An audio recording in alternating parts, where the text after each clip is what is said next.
Eto pa mga bossing ko, ang isa sa mga pinakamaganda na dapat ay magawa po natin mga bossing bago pumasok ang mga unang buwan mga bossing. Or kaya sa mga huling Martes o huling Biyernes, unang Martes, unang Biyernes, mainam na subukan nyo po ito. Ito pa mga bossing ko ay ang ating asin. Ang gagawin lamang po natin mga bossing ko, ibubudbud po natin to dito mga bossing yan, yung ating asin. At pagkatapos ay magwi-wish po tayo na sa pamamagitan nito ay hindi na tayo mamalasin at buong buwan tayong suswertihin. At mas magiging masagana ang ating pong pamumuhay.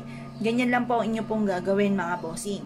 Ugalin nyo po ito sa mga unang araw ng pasok ng buwan or kaya po mga bossing ko, huling Martes at huling Biyernes mga bossing. Ito pa mga bossing ko, isa sa mga subok na at paborito ko rin na gawin mga bossing ko pagdating sa usapin ng asin. Kasi ang asin mga bossing ko ay mabisang pang cleansing, nagtataboy po ito ng mga kamalasan at ito po ay nag-a-attract ng swerte. Pagdating sa usapin ng mga punsoy, ang the best po mga bossing ko ng pang-cleansing ay ang asin.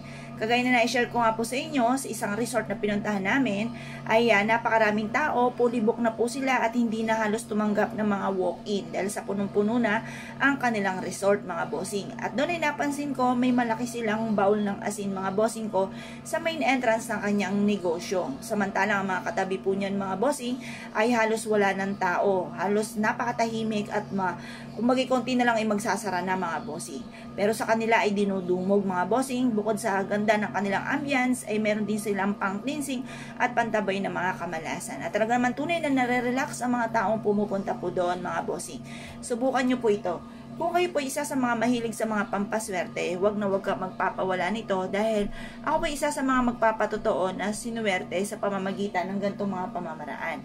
Kung naniniwala ka at naisyo po itong gawin, lumarga po kayo. Dahil ito po ay makakatulong upang sa ganon ay mabilis yung ma-achieve ko anuman po ang mga ninanais ninyo. Proven po ito mga bossing. Ngayon pa mga bossing, kung naniniwala ka, subukan nyo po itong gawin. Linisin nyo muna yung CR po ninyo mga bossing. At pagkatapos mga bossing ko ay maglagay ka ng asin sa inyo pong aridoro or sa mga strainer po na yung kagaya ng lababo, yung paliguan po natin, yun, maglagay ka doon ng asin mga bossing. Sa mga butas-butas na yan. Sa mga kusina rin po ninyo, maglagay din po kayo. Kasi minsan, ang pinahalagahan lang lagi natin ay sa may main door. Hindi na masyado natin napapansin yung mga butas-butas na ganito mga bossing ko na dinadaluyan ng mga madudumi mga bossing. Lalo na sa gabi, maraming mga lumalabas dyan. Kung hindi po yan malinis, hindi kayo maglalagay ng ganito kung ano-ano ang papasok po dyan or maglalabas-masok ng mga bad spirit or negative po mga bossing. Kung kayo po isa sa